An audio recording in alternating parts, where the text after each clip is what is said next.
हर कहानी सिर्फ सुनाई नहीं जाती, उसे महसूस किया जाता है। स्वागत है रियल फील टेल्स में। नमस्कार।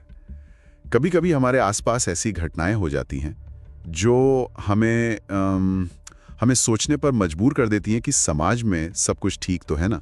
बिल्कुल। भारत में पिछले कुछ सालों में कुछ ऐसे आपराधिक मामले सामने आए हैं जिन्हें मीडिया ने एक अजीब सा नाम दिया है, फ्रिज केस। और 2023 में नोएडा में हुई एक घटना ने इस भयावह ट्रेंड को फिर से सबके सामने ला खड़ा किया। आज हम इसी मामले की गहराई में उतरने वाले हैं, नोएडा फ्रिज केस। बिल्कुल। और हमारे पास जो स्रोत हैं उनके आधार पर हम सिर्फ ये नहीं देखेंगे कि क्या हुआ, बल्कि ये समझने की कोशिश करेंगे कि ऐसा हुआ क्यों। सही बात है। ये कहानी सिर्फ एक अपराध की नहीं है, ये कहानी है मतलब शहरी जिंदगी के तनाव की, बंद दरवाजों के पीछे के झगड़ों की, और उस एक पल की जब गुस्सा इंसानियत पर हावी हो जाता है। तो चलिए इस मामले की परतों को खोलते हैं, देखते हैं कि एक गुमशुदगी की रिपोर्ट कैसे एक फ्रिज में बंद लाश की कहानी बन गई, और ये भी कि कैसे एक छोटी सी चूक, एक मामूली सा विरोधाभास एक बहुत बड़े और खौफनाक झूठ का पर्दाफाश कर सकता है। तो कहानी हमें ले चलती है नोएडा के सेक्टर 122 में। यहाँ एक फ्लैट में एक पति पत्नी रहते थे। पति एक प्राइवेट कंपनी में काम करता था, पत्नी गृहिणी थी। मतलब बाहर से देखने पर एक बिल्कुल आम शहरी परिवार। हाँ, एक आम मिडिल क्लास परिवार। लेकिन जैसा कि हमें जानकारी मिली, पड़ोसियों ने बाद में कुछ और ही कहानी बताई। उन्होंने बताया कि उन दोनों के बीच अक्सर झगड़े होते थे। अच्छा, किस बात को लेकर? कभी पैसों को लेकर तो कभी किसी और निजी बात पर। और ये एक बहुत अहम बात है, क्योंकि अक्सर ऐसी त्रासदियों की नींव इन्हीं छोटे छोटे नजरअंदाज किए गए झगड़ों से रखी जाती है। खैर, इस कहानी में पहला बड़ा मोड़ तब आया जब पति ने खुद पुलिस को फोन किया। उसने बताया कि उसकी पत्नी कहीं चली गई है, वो लापता है। ये सुनने में ही कितना अजीब लगता है। मतलब पहली नजर में तो ये एक परेशान पति की कहानी लगती है जो अपनी पत्नी को ढूंढने के लिए पुलिस की मदद मांग रहा है। हाँ, एक सीधा साधा गुमशुदगी का मामला। और शायद वो यही दिखाना चाहता था। एग्जैक्टली, एक बेफिक्र निर्दोष पति। लेकिन यहीं पर कहानी का धागा उलझना शुरू होता है। जब पुलिस की टीम उनके घर पहुंची तो उन्होंने एक स्टैंडर्ड प्रोसीजर के तहत आस पड़ोस के लोगों से पूछताछ शुरू की। और यहीं पर संदेह का पहला बीज बोया गया। पड़ोसियों ने क्या बताया? पड़ोसियों ने पुलिस को बताया कि पिछली रात ही उन दोनों के बीच एक भयानक झगड़ा हुआ था। आवाजें इतनी तेज थीं कि दीवारों के पार भी सुनाई दे रही थीं। अब पुलिस के सामने दो अलग अलग कहानियां थीं। एक तरफ पति जो कह रहा था कि पत्नी चुपचाप कहीं चली गई, दूसरी तरफ पड़ोसी जो एक भयंकर लड़ाई की गवाही दे रहे थे। और ये एक बहुत बड़ा विरोधाभास है। यहीं से पुलिस का शक गहराया होगा। मेरा मतलब, पड़ोसियों की बात ऐसे मामलों में कितनी अहम होती है? क्या पुलिस हमेशा उनकी बातों पर तुरंत भरोसा कर लेती है? ये एक बेहतरीन सवाल है। देखिए, पुलिस हर बात पे तुरंत यकीन नहीं करती, लेकिन वो हर जानकारी को एक पजल के टुकड़े की तरह देखती है। यहाँ दिलचस्प बात यह है कि इसी एक विरोधाभास ने जांच की दिशा ही बदल दी। ये पुलिस के लिए एक बहुत बड़ा रेड फ्लैग था। सही बात है। एक पति जो इतना बड़ा झगड़ा होने की बात छिपा रहा है, वो जरूर कुछ और भी छिपा रहा होगा। बस इसी एक शक ने इसे गुमशुदगी के केस से एक संभावित अपराध के मामले में बदल दिया। तो इस शक के बाद पुलिस ने क्या किया? जाहिर है पति से और सख्ती से पूछताछ की होगी। बिल्कुल, पूछताछ का दौर शुरू हुआ और साथ ही पुलिस ने घर की तलाशी लेने का फैसला किया।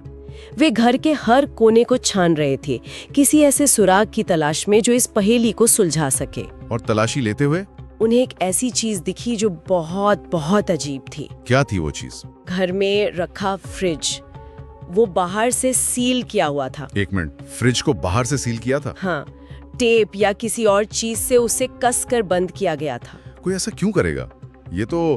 ये तो अपने आप में एक जुर्म कबूल करने जैसा है। मेरे दिमाग में तो सबसे पहले यही सवाल आता है कि ऐसा करने की जरूरत ही क्या पड़ी। और यही सवाल उस वक्त पुलिस के दिमाग में भी आया। ये एक ऐसी चीज थी जिसका कोई सामान्य स्पष्टीकरण हो ही नहीं सकता। बिल्कुल नहीं। ये देखते ही पुलिस का शक यकीन में बदलने लगा। उन्हें पता था कि इस फ्रिज के दरवाजे के पीछे कुछ बहुत गलत है। और यहीं से मामला पूरी तरह बदल गया। जब अधिकारियों ने उस सील को तोड़ा और फ्रिज का दरवाजा खोला तो अंदर का नजारा दिल दहला देने वाला था। उसके अंदर पत्नी का शव रखा हुआ था। अब सब कुछ शीशे की तरह साफ हो गया था। ये कोई गुमशुदगी नहीं थी, ये हत्या थी। एक ऐसी हत्या जिसे घर के अंदर ही अंजाम दिया गया। और फिर उसे छिपाने की एक बेहद खौफनाक कोशिश की गई। शव मिलते ही पूरी स्थिति बदल गई। अब ये गुमशुदगी की जांच नहीं बल्कि हत्या की जांच बन गई थी। तुरंत फोरेंसिक टीम को बुलाया गया। क्राइम सीन को सील कर दिया गया होगा। हाँ बिल्कुल। फोरेंसिक जांच अपराध की गुत्थी सुलझाने में सबसे अहम होती है, क्योंकि एक इंसान झूठ बोल सकता है लेकिन सबूत कभी झूठ नहीं बोलते। सही कहा। लेकिन एक सवाल मेरे मन में आ रहा है, पति तो उसी घर में रहता था, उसके फिंगरप्रिंट्स, उसके डीएनए, वो तो हर जगह होंगे। तो फोरेंसिक टीम ये कैसे साबित करती है कि कौन सा निशान अपराध के समय का है और कौन सा रोजमर्रा की जिंदगी का? ये एक बहुत ही बारीक काम है। आप सही कह रहे हैं, उसके फिंगरप्रिंट्स घर में हर जगह होना लाजमी है, लेकिन फोरेंसिक एक्सपर्ट्स ये देखते हैं कि फिंगरप्रिंट्स कहाँ मिले हैं। क्या वो फ्रिज को सील करने वाले टेप पर हैं? अच्छा। क्या वो फ्रिज के अंदर किसी ऐसी जगह पर हैं जहां सामान्य तौर पर नहीं होने चाहिए? इसके अलावा डीएनए सैंपल्स भी लिए गए। और इस केस में एक और चीज बहुत महत्वपूर्ण थी, फ्रिज का तापमान। फ्रिज का तापमान वो कैसे मदद कर सकता है? यहाँ पे विज्ञान अपराधी के खिलाफ काम करता है। और दिलचस्प बात यह है कि ऐसे मामलों में फ्रिज का तापमान हत्यारे का सबसे बड़ा दुश्मन और पुलिस का सबसे बड़ा दोस्त दोनों बन जाता है। वो कैसे? हत्यारे को लगता है कि वो सबूतों को ठंडा कर रहा है, उन्हें खराब होने से बचा रहा है, लेकिन फोरेंसिक एक्सपर्ट्स के लिए शरीर के ठंडा होने की दर, मतलब रेट ऑफ कूलिंग, एक घड़ी की तरह काम करती है। इससे वो मौत का समय पता लगाते हैं? हाँ, काफी सटीक अंदाजा लगा सकते हैं। ये बता सकते हैं कि शव को फ्रिज में कब रखा गया था। वाह, मतलब जिस फ्रिज को वो सबूत मिटाने का हथियार समझ रहा था, वही उसके खिलाफ सबसे बड़ा सबूत बन गया। बिल्कुल। तो जब एक तरफ फोरेंसिक सबूतों का ये पहाड़ खड़ा हो रहा था, दूसरी तरफ पुलिस पति से लगातार पूछताछ कर रही थी और इन ठोस सबूतों के सामने वो ज्यादा देर तक टिक नहीं सका। आखिरकार वो टूट गया। हाँ, और उसने अपना जुर्म कबूल कर लिया। क्या बताया उसने? क्या हुआ था उस रात? उसके इकबालनामे के मुताबिक उस रात उन दोनों के बीच पैसों को लेकर एक तीखी बहस हुई थी, जो जल्द ही हाथापाई में बदल गई। उसने कबूल किया कि बहस के दौरान गुस्से में उसने पत्नी को ऐसी गंभीर चोटें पहुंचाई जिससे उसकी मौत हो गई। ये सब इतनी तेजी से हुआ कि उसे खुद समझने आया कि क्या हो गया। और जब उसे एहसास हुआ कि उसकी पत्नी की मौत हो चुकी है, तो वो बुरी तरह घबरा गया। हाँ, और उस घबराहट और डर में उसने एक के बाद एक गलत फैसले लिए। किसी को बताने या मदद बुलाने के बजाय उसने अपराध को छिपाने का रास्ता चुना। उसने शव को फ्रिज में छुपा दिया। हाँ, और फिर अगले दिन पुलिस को गुमशुदगी की झूठी कहानी सुना दी ताकि वो खुद को बचा सके। लेकिन क्या हम इसे सिर्फ अचानक आया गुस्सा कहकर छोड़ सकते हैं? मेरा मतलब, एक पल के गुस्से में किसी पर हाथ उठा देना एक बात है, लेकिन उसके बाद शव को ठिकाने लगाने के लिए फ्रिज में छिपाने का फैसला, ये तो बहुत ठंडा और सोचा समझा लगता है। सही सवाल है। क्या ये दोनों बातें एक साथ सच हो सकती हैं? यही इस केस का सबसे जटिल मनोवैज्ञानिक पहलू है। और देखिए, कानून की नजर में ये दो अलग अलग अपराध हैं। अच्छा। इसीलिए पति पर भारतीय दंड संहिता यानी आईपीसी की दो मुख्य धाराएं लगाई गईं।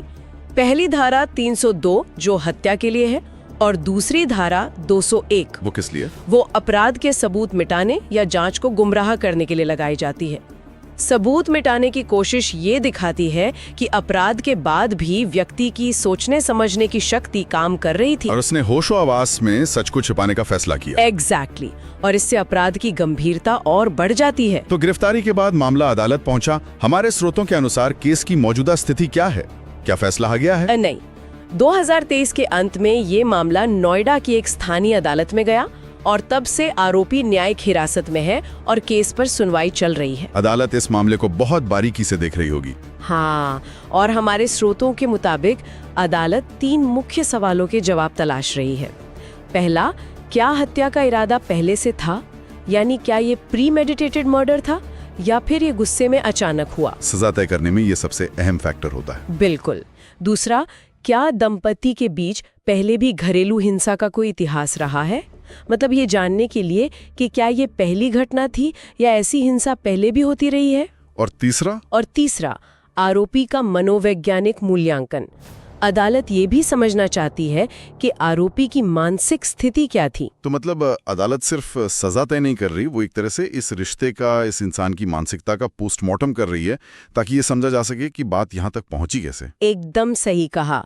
और इस केस का पोस्टमार्टम सिर्फ अदालत के कमरे में नहीं हुआ, इसका असर बाहर समाज में कहीं ज्यादा गहरा था। हाँ, जैसे ये खबर मीडिया में आई, इसने एक बड़ी सामाजिक बहस को जन्म दे दिया। हाँ, मुझे याद है हर न्यूज चैनल, हर अखबार में इसी की चर्चा थी। ये सिर्फ एक क्राइम स्टोरी नहीं रही, ये एक तरह की चेतावनी बन गई, खासकर शहरी जोड़ों के लिए। बिल्कुल।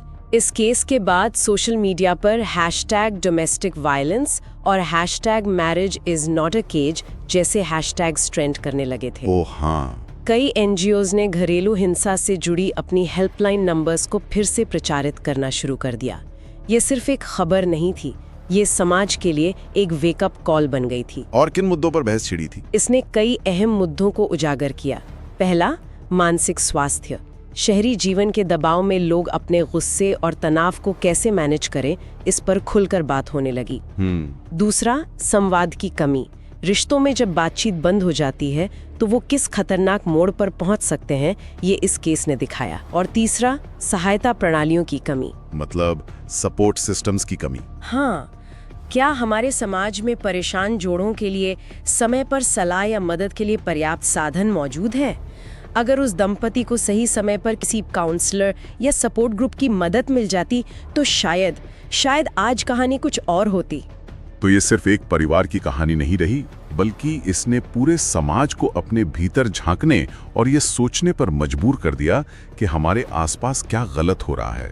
हाँ, ये सोचना भी मुश्किल है कि ये घर जो सुरक्षा की जगह होनी चाहिए, कैसे एक पल में अपराध की जगह बन जाता है। हाँ, ये एक व्यक्ति के अपराध से बढ़कर एक सामाजिक लक्षण की तरह देखा जाने लगा। तो अगर हम आज की इस पूरी चर्चा को समेटें तो ये मामला एक गुमशुदगी की रिपोर्ट से शुरू हुआ, जो असल में एक झूठ का पुलिंदा था। बिल्कुल। एक बहुत ही साधारण से विरोधाभास, यानी पति के बयान और पड़ोसियों की गवाही में अंतर, ने इस पूरे झूठ का पर्दाफाश कर दिया।